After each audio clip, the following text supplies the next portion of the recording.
Allahu Akbar, Allahu Akbar.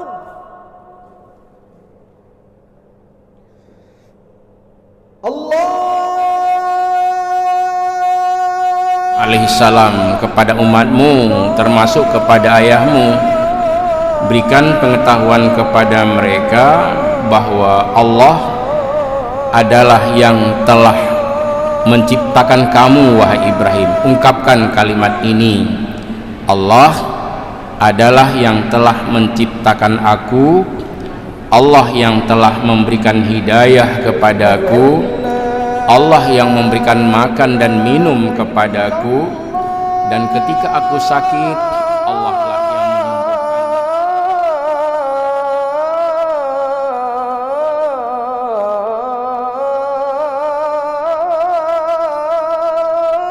Assalamualaikum warahmatullahi wabarakatuh.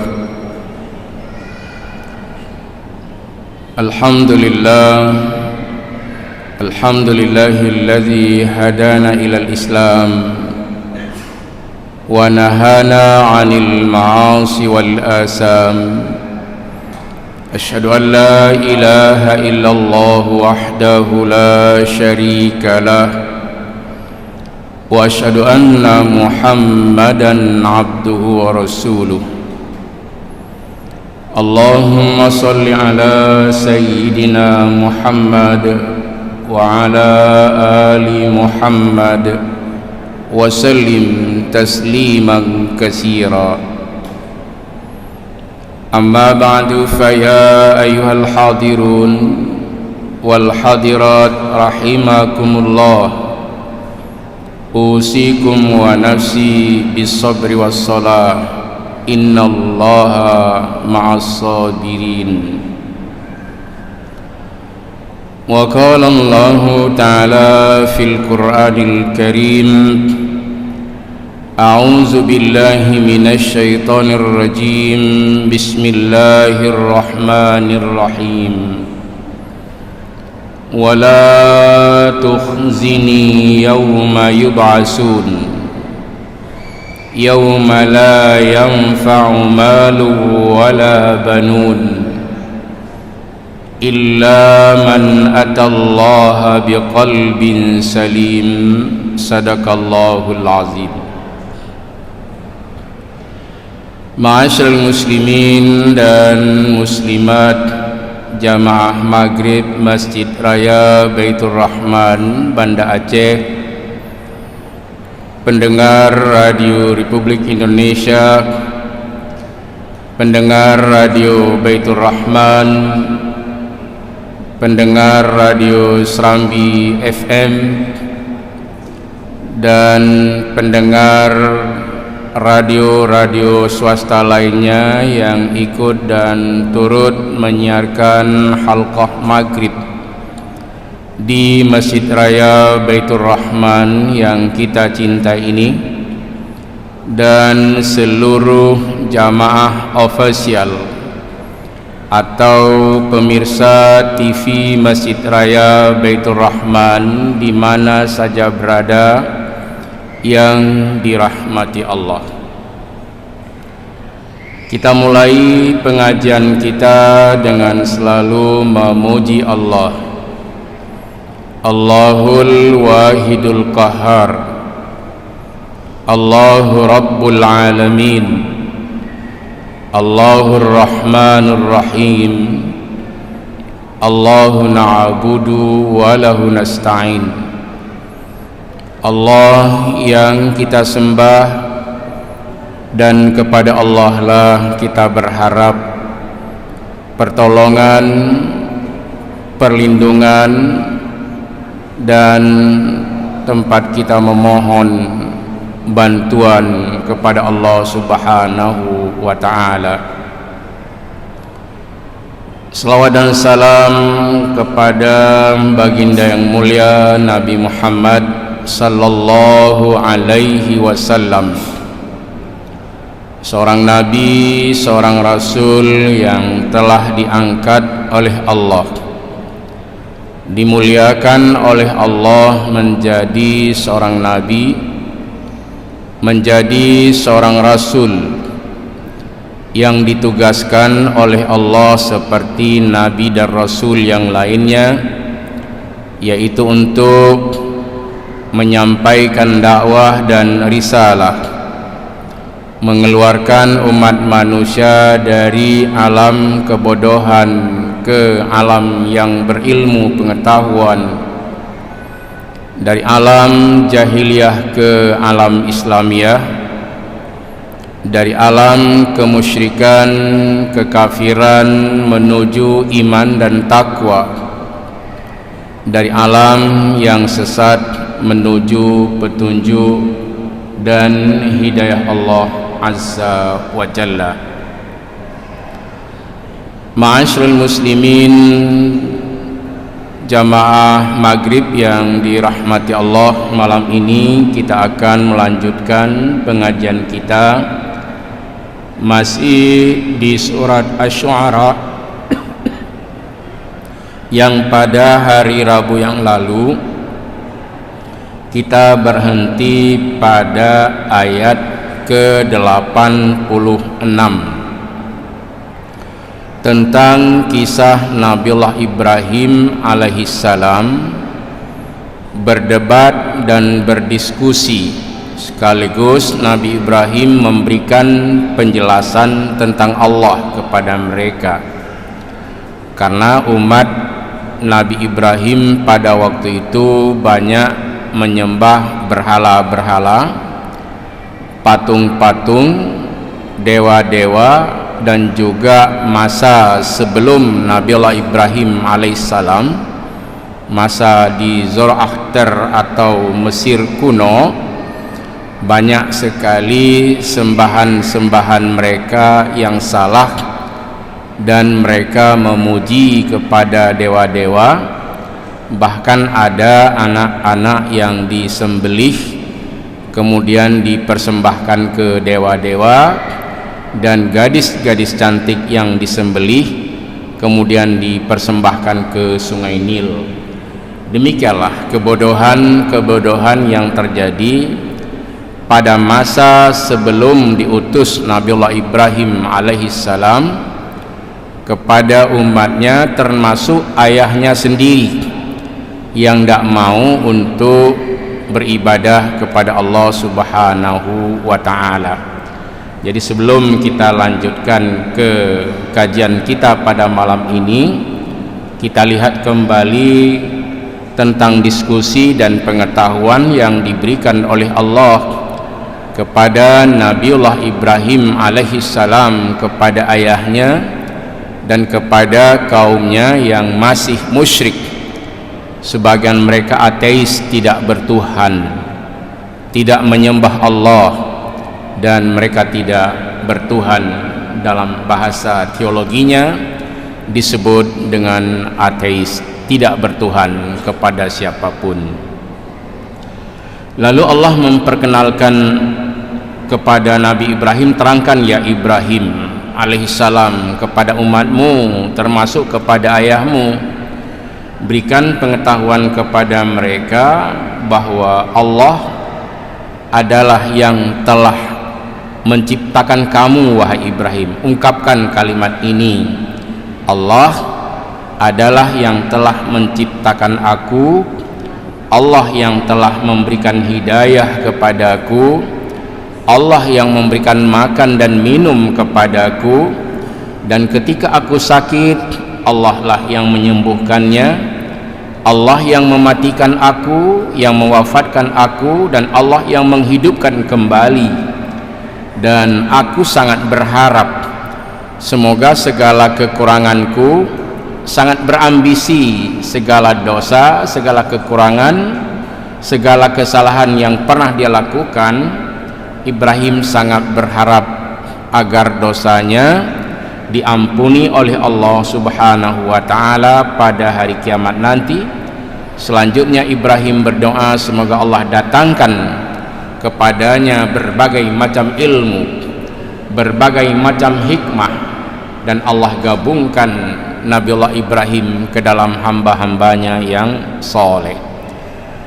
Selanjutnya Ibrahim berdoa, ya Allah, engkau jadikan aku ini buah tutur yang baik. Artinya ketika aku berada tidak di tengah-tengah mereka, atau nanti aku diwafatkan olehmu ya Allah, semoga kehadiranku bisa menjadi buah tutur yang baik. Artinya orang menceritakan tentang Ibrahim ini tentang kebaikan-kebaikan, tentang kesenangan mereka kepada Nabiullah Ibrahim alaihissalam.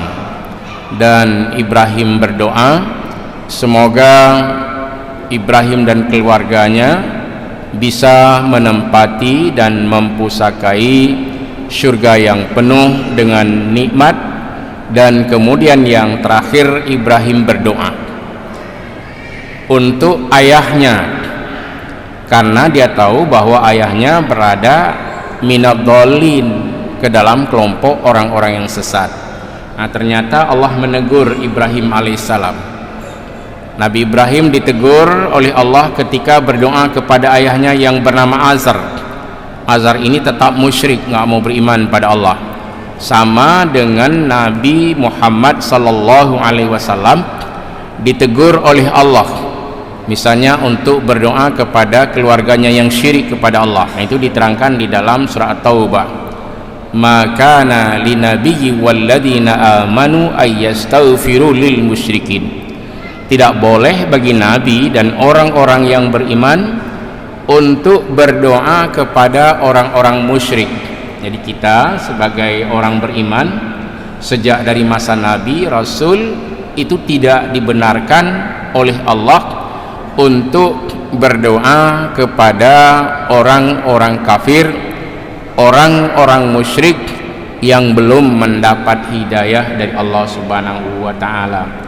Jadi kalau Bapak Ibu dan jamaah pendengar yang ada di rumah, termasuk pemirsa TV Masjid Raya Baitur Rahman, jika ada kenalan, ada sahabat yang telah terjadi persahabatan dengan orang non muslim, boleh datang ke rumahnya pada waktu ayah dan ibunya meninggal atau istrinya meninggal, tapi jangan sekali-kali berdoa kepada mereka, karena ini dilarang oleh Allah. Sebagai hablum minan nas silahkan saja, nggak ada dosa. Tapi kalau ada minuman yang disuguhkan yang meragukan, itu ditinggalkan, artinya tidak ikut minum.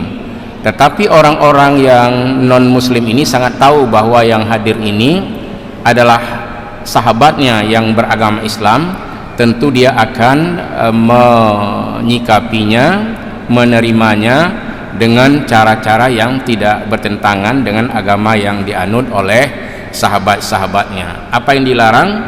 Tidak boleh berdoa kepada orang-orang kafir, kepada orang-orang musyrik, sebagaimana Allah telah melarang Nabiullah Ibrahim alaihissalam tidak boleh berdoa kepada ayahnya, dan juga Nabi kita Muhammad sallallahu alaihi wasallam tidak boleh berdoa kepada kerabat-kerabatnya yang tidak mengikuti ajaran yang dibawa oleh Muhammad sallallahu alaihi wasallam. Nah, kita lanjutkan apa yang didoakan selanjutnya oleh Nabiullah Ibrahim tentang keadaan dirinya. Ibrahim berdoa, wala tuhzini yauma yub'asun. Ya Allah, jangan engkau membuat aku hina ya Allah. Jangan engkau jadikan aku bersedih dan gundah di yaumil mahsyar ya Allah. Jadi Nabi Ibrahim seorang yang sangat alim, seorang nabi, seorang rasul yang sangat alim, banyak pengetahuannya diberikan oleh Allah. Bukan hanya banyak ilmu, tetapi hikmah yang diberikan oleh Allah, hikmah wa hukma dari Allah Subhanahu wa taala sesungguhnya sangat banyak yang ada pada diri Nabiullah Ibrahim alaihissalam. Seperti yang sering kita dengar, Ibrahim ini bukan hanya Khalilullah, bukan hanya kekasih Allah, tapi juga imaman lil muttaqin, menjadi imam bagi orang-orang yang bertakwa. Sebenarnya kalau Ibrahim merasa diri sudah hebat, enggak mungkin lagi berdoa seperti doa ini. Nah, ini kita lihat bagaimana tawaduknya, rendah hatinya seorang nabi, seorang rasul yang diberikan ilmu yang banyak oleh Allah. Dia bertaubat pada Allah, padahal dosa ya sudah dijamin maksum aniz zambi. Para nabi itu terpelihara dari dosa. Tidak ada nabi yang berzina misalnya, tidak ada nabi yang suka menjudi, tidak ada. Tidak ada nabi yang suka mencuri, itu tidak ada. Tetapi merekalah yang paling banyak bertaubat kepada Allah Subhanahu wa ta'ala, seperti junjungan kita Muhammad sallallahu alaihi wasallam minimal 100 kali istighfar setiap hari, padahal Rasulullah sudah maksumun aniz zambi, terpelihara atau maksum dari dosa, tetapi Muhammadlah yang paling banyak berdoa kepada Allah Azza wa Jalla. Demikian juga dengan kakeknya, dari silsilah Muhammad ini sampai dengan ke Ibrahim alaihissalam. Nabiullah Ibrahim berdoa dengan berbagai macam doa supaya kalau Nabi Ibrahim nanti meninggal menjadi lisana sidqin, menjadi buah tutur yang baik, tidak dicaci, tidak dihina, tidak dicela.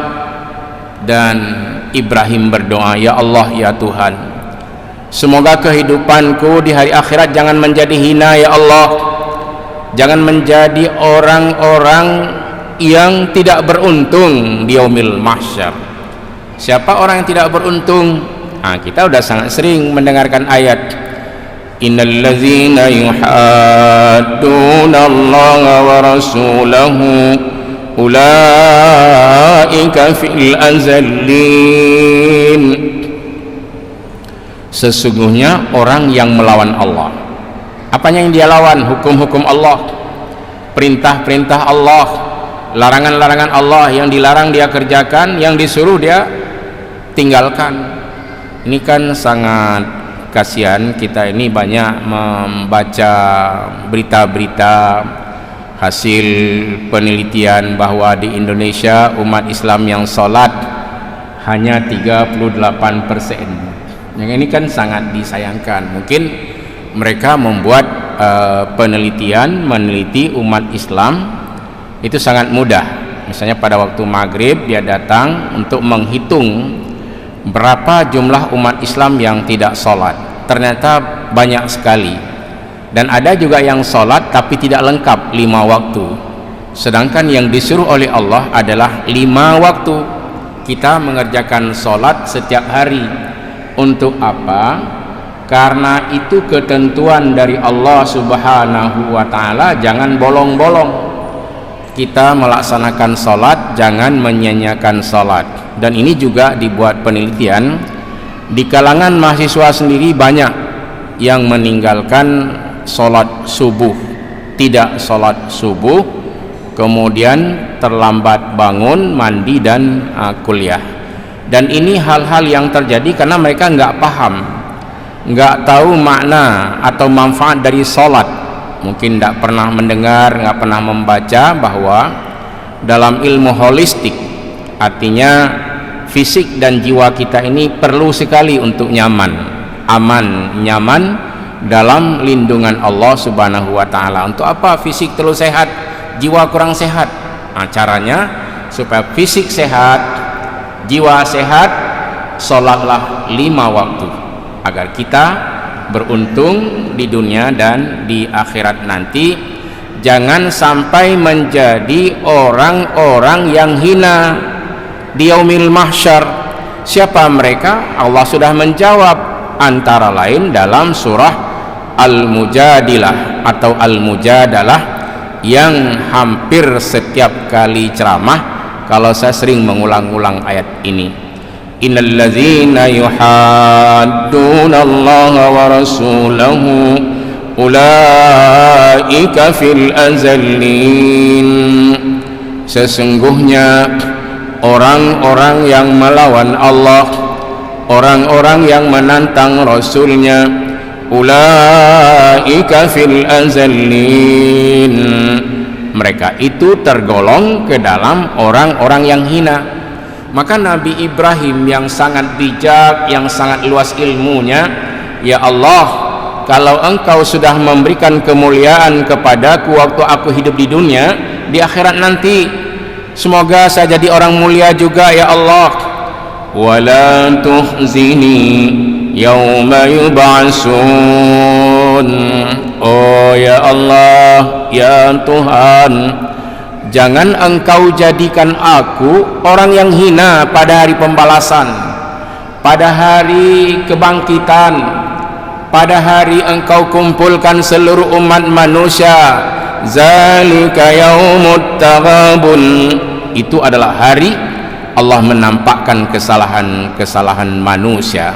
Jadi kalau kita ada kekurangan, ada kekhilafan, kita berdoa semoga pada hari yaumul jam'i, pada hari Allah mengumpulkan umat manusia, zalika yaumut taghabun, hari itu adalah hari Allah menampakkan segala kekurangan dan dosa-dosa manusia. Nah, kita berdoa semoga ditutup segala kekurangan kita. Semoga kita yang sudah memilih jalan mulia, yaitu mengerjakan sholat di dunia mulia dan di akhirat nanti juga menjadi orang-orang yang mulia.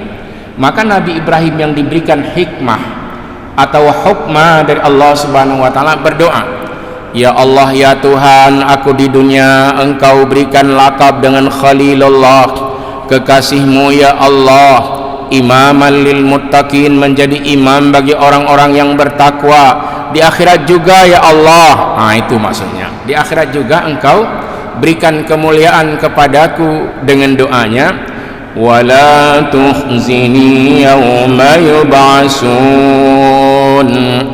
Ya Allah, jangan engkau jadikan aku gundah dan hina di yaumil mahsyar nanti.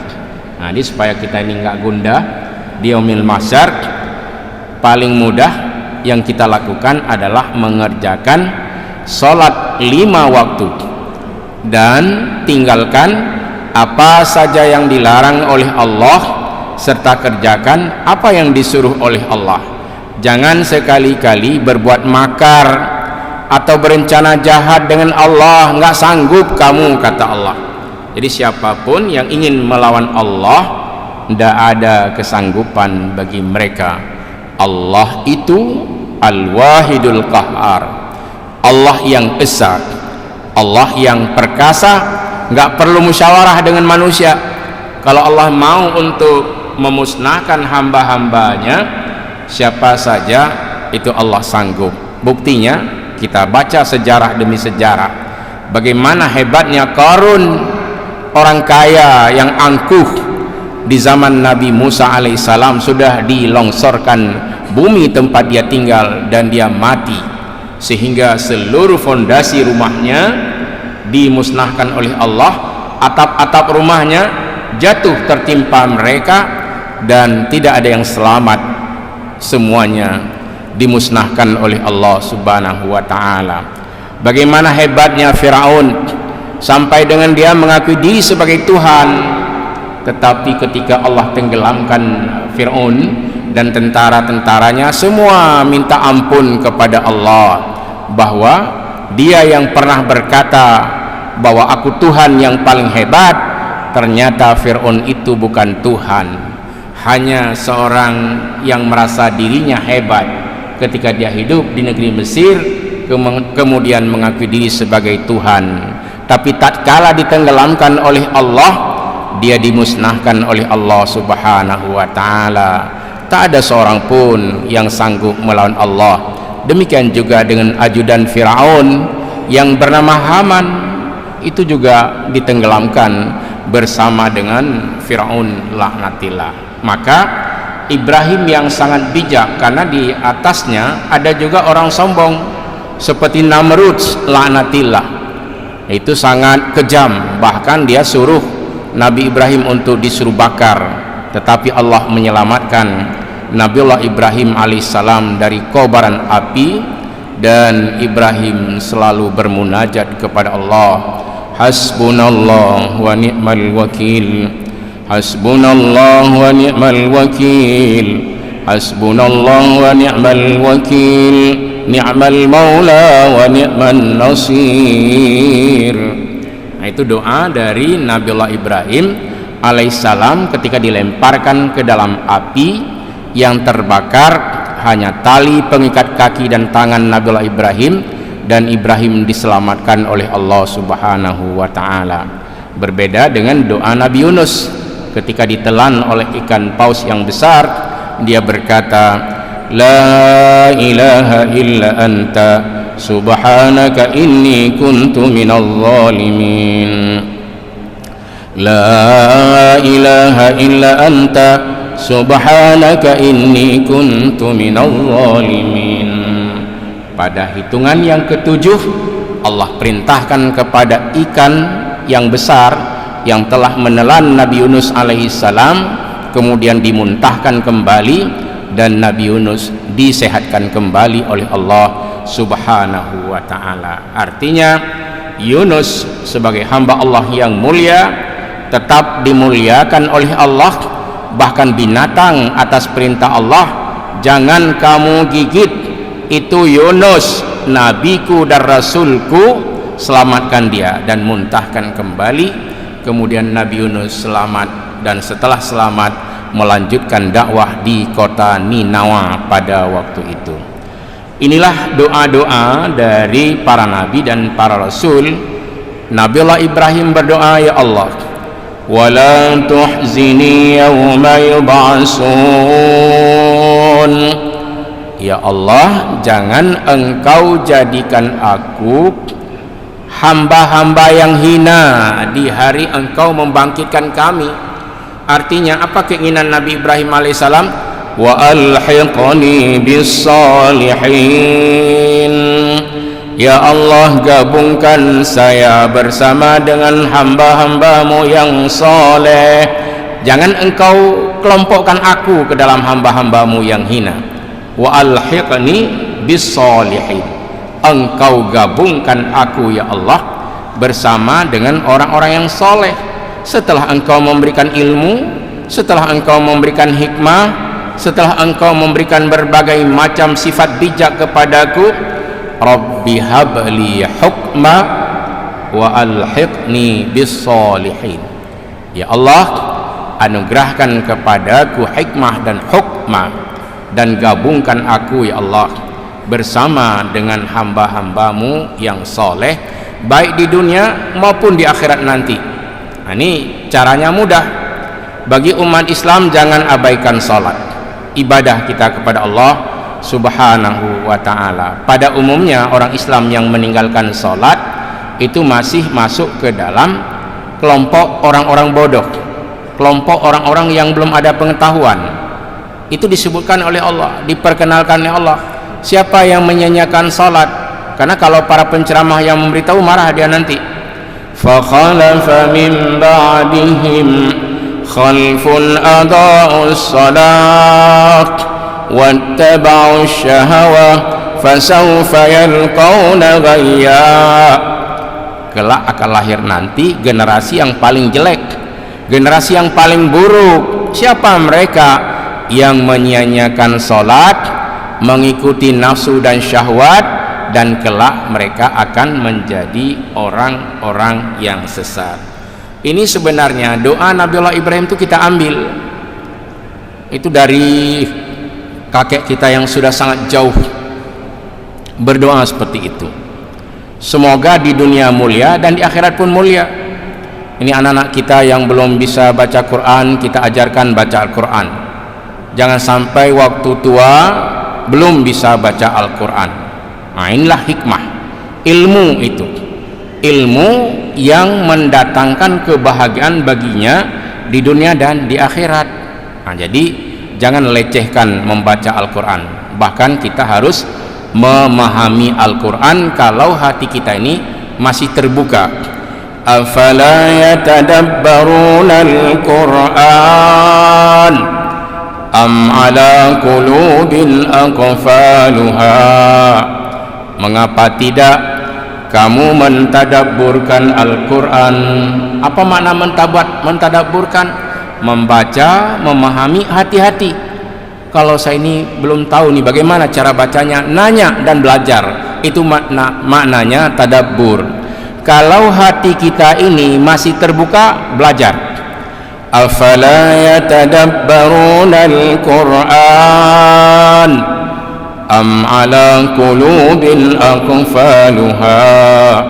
Mengapa tidak kamu membaca dan memahami Al-Quran, ataukah hatimu sudah tertutup? Nah, ini kita buka kembali, kita keluarkan yang kotor-kotor, kita masukkan yang bersih-bersih.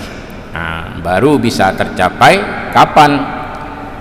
Kalau kita selalu ingat suatu saat kita akan dipanggil menghadap Ilahi Rabbi.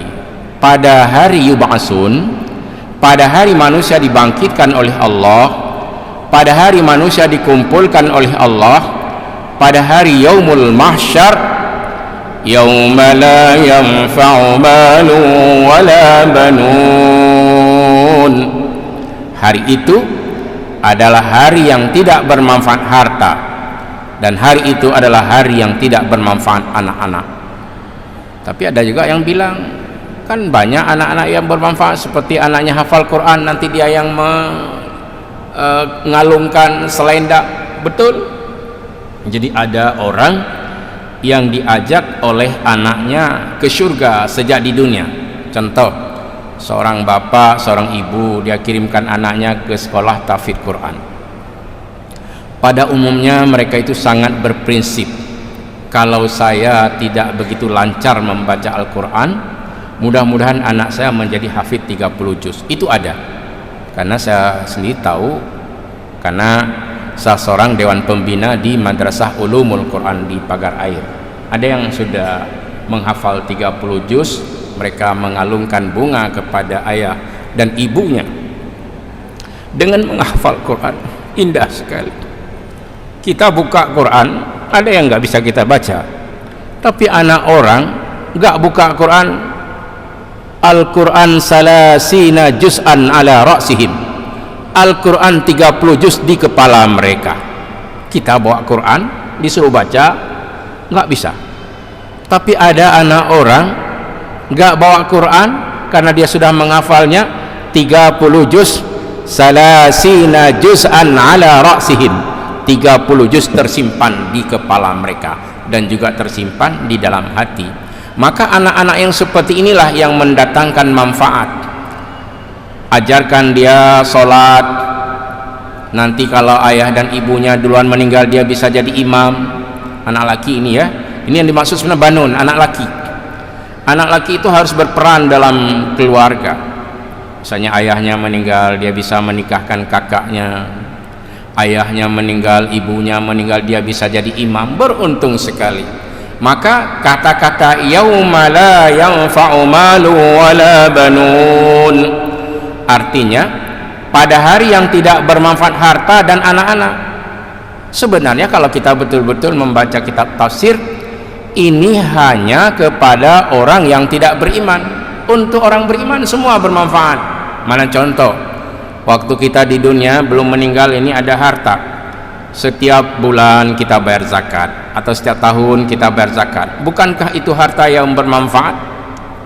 Setiap hari kita bersedekah, bukankah itu harta yang bermanfaat? Anak kita setiap hari dia berdoa kepada dirinya dan kepada ayah dan ibunya, bukankah itu anak yang bermanfaat? Ini yang disebut di sini adalah harta yang terabaikan, anak yang terabaikan, tidak dimanfaatkan di jalan Allah. Jadi orang yang berjuang di jalan Allah, wajahiduna fi sabilillah bi amwalikum wa anfusikum dzalikum khairul lakum in kuntum ta'lamun. Itu di surat As-Saff. Jadi kamu berjihad dengan harta, dengan jiwa, dan itu lebih baik jika kamu tahu. Nah, maknanya apa? Harta juga akan mendatangkan manfaat bagi seseorang dalam kehidupannya.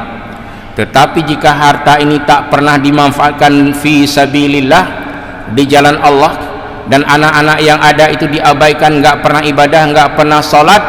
Nah, inilah makna yauma la yanfa'u malun wala banun. Pada hari nanti maksudnya itu tidak bermanfaat harta dan anak-anak. Hartanya banyak, kikirnya masya Allah, nggak pernah bayar zakat, nggak pernah membantu orang fakir miskin, tidak pernah membantu anak-anak yatim yang miskin, karena ada anak yatim kaya, anak orang kaya meninggal juga, bapaknya kaya. Jadi itu artinya dia yatim, tapi yang perlu itu diberikan kasih sayang, bukan hanya soal dana. Nah, tapi kita disuruh untuk menjadikan harta kita ini dan anak-anak kita ini bermanfaat untuk kehidupan dunia dan kehidupan di akhirat. Mungkin bapak-bapak dan ibu-ibu dan jamaah pendengar pernah melihat ada seorang bapak meninggal, anaknya jangankan disuruh imam, sholat jenazah pun tidak bisa, kemudian nggak mau. Ya biasa, dia bilang ilo mau bayang tante uroro kita nggak ada imam. Nah itu pengakuannya. Jadi ini sangat rugi. Anak laki yang sudah balik belum bisa sholat, jangankan untuk menjadi imam bagi keluarganya yang meninggal, dia sendiri tidak sholat. Sebenarnya dengan kematian ayah dan ibunya menjadi pelajaran dan mau'idhah dalam kehidupannya sehari-hari, tidak hidup dalam keadaan jahil dan bodoh. Siapa yang beruntung di yaumil mahsyar? Illa man atallaha biqalbin salim.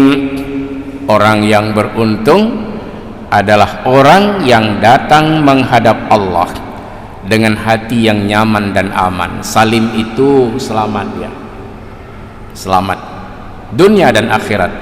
Datang menghadap Allah biqalbin salim, dengan hati yang damai, dengan hati yang aman dan nyaman menghadap Allah Subhanahu wa taala. Wa uzlifatil jannatu lil muttaqin. Dan Allah dekatkan, Allah perjelas, karena ini ada satu ayat lagi, wa uzlifatil jannatu lil muttaqina ghaira ba'id. Itu di ayat lain. Allah dekatkan surga kepada orang yang bertakwa. Surga itu tidak jauh. Di sini enggak ada tambahan ghaira ba'id. Apa maknanya ini? Wa uzlifatil jannatu lil muttaqin. Dan Allah dekatkan surga bagi orang-orang yang bertakwa. Nah, tadi saya juga membaca kembali tafsir dari ayat ini. Mendekatkan Allah perjelaskan, ya ku masa ceh hanya surga apa? Nyo surga. Nah, ini surga. Indah kan di dalamnya? Indah kan? Itulah makna wa uzlifatil jannatu lil muttaqin. Allah dekatkan surga bagi orang-orang yang bertakwa. Ternyata salah satu makna uzlifat, didekatkan, diperjelas supaya jangan ragu. Hai mutuah jamun hangka patih surga indah beh, nyo surga beh. Nah itu bahasa Acehnya, itu tafsir dalam bahasa Aceh. Wa uzlifatil jannatu lil muttaqin. Dan Allah dekatkan orang-orang yang bertakwa kepada surga yang penuh dengan nikmat. Satu lagi, wa uzlifatil jannatu lil muttaqina ghaira ba'id. Allah dekatkan surga kepada orang-orang yang bertakwa dan surga itu tidak jauh. Jadi jangan lagi memperolok-olok ayat Quran, ya, karena anak muda, generasi muda sekarang ini yang enggak salat, dia Islam, sudah berani melecehkan. Bagaimana kita masuk surga 2 miliar orang sekarang, kan antrinya panjang, dilamprit saja lampu merah 2 kali. Jangan seperti itu. Kalau enggak sholat, enggak mau taubat, diam saja sebelum Allah mendatangkan azab dan bencana. Kalau memperolok-olok ayat Allah, akhir kehidupan itu adalah min qabli ayyatiyakumul azab. Berhentilah memperolok-olok agama sebelum Allah mendatangkan azab dan bencana. Semoga ada manfaatnya. Amin ya mujibas sailin. Hadanallah wa iyyakum ajma'in. Wassalamualaikum warahmatullahi wabarakatuh. أيها النبي الله والكوكب